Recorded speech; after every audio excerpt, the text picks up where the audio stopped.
You will not set one foot in New York City. Not a single toe in the United States of America.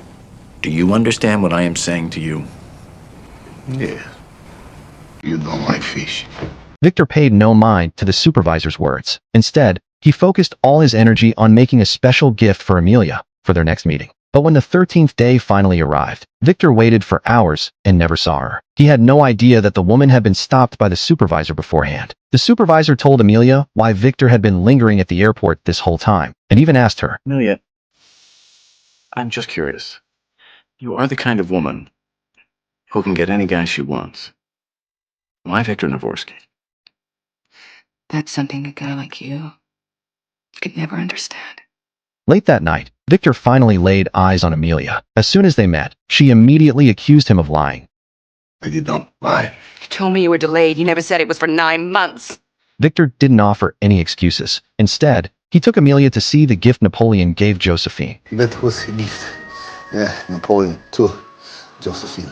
1,000 fountains. After that, Viktor pulled out the backpack he never let out of his sight. From inside, he took out a blue jar. Viktor said this was the real reason he'd been waiting at the airport. His father, a jazz lover, had a photo of 57 jazz musicians. For 40 years, his dad had been collecting their signatures, and he already had 56 of them. To fulfill his father's lifelong wish, Viktor had come to America, only to get stranded at the airport. You've been living here all this time, so you do this for your father?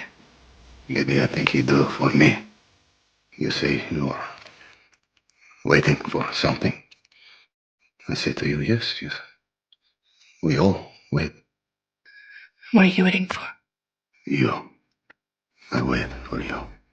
Amelia was deeply moved by Viktor's story. She kissed him again. Early the next morning, Viktor just opened his eyes when he saw 3 men standing over him. They'd come to congratulate him. The war is over. It meant Viktor had finally regained his citizenship. Amelia hurried over, pulling her luggage behind her. She handed Viktor a document, a 24-hour emergency travel visa. It's a pass, Victor. A 1-day travel emergency visa with your name on it. Look, visa? Yes. For your friend. Yeah. Just go to New York, find that last name, and put it in the can. Viktor invited Amelia to go to New York with him, but the woman turned him down. Nice. You know what Napoleon gave Josephine as a wedding present? It was a gold locket. And on the inside, he made an inscription. Destiny. She couldn't bring herself to walk away from the 7-year relationship she'd been in, even if it was an affair with a married man. Viktor was crushed, so he asked Gupta.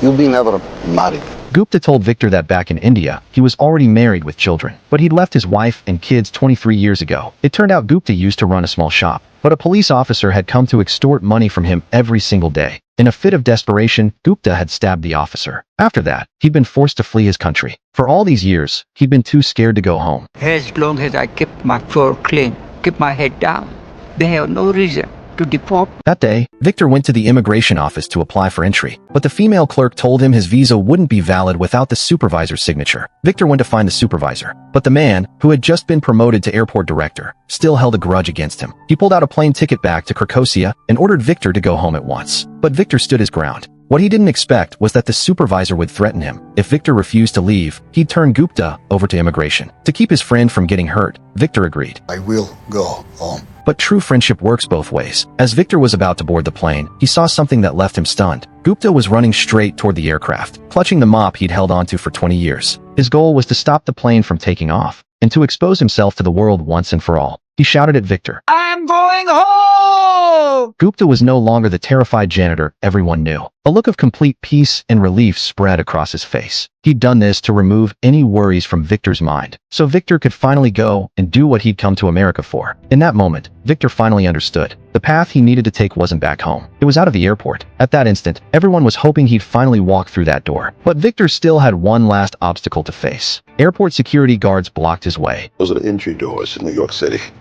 to the United States of America. Turn around.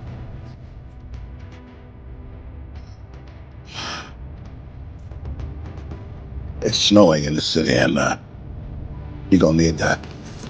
The kindness and goodwill Viktor had built up over months converged at this moment into a powerful force against the cold, unyielding authority. With 9 months of patience and perseverance, Viktor had won over the hearts of everyone at the airport. After walking out of the terminal, He quickly hailed a taxi, but as he turned around, he saw Amelia just arriving at the airport. They didn't say goodbye. Amelia gave him one last smile. Victor knew that some loves were never meant to last. As Victor drove away in the taxi, the supervisor finally arrived. Watching Victor's car disappear into the distance, he suddenly decided not to chase him anymore. This was a man he could never stop. Victor finally found the 57th jazz musician. He got the final signature he'd been looking for, fulfilling the promise he'd made to his father. This 9-month journey didn't end at some address in New York. It ended with the son honoring his promise to his father. No matter what kind of terminal life traps you in, holding on to your promises and kindness will always lead you down the path to happiness.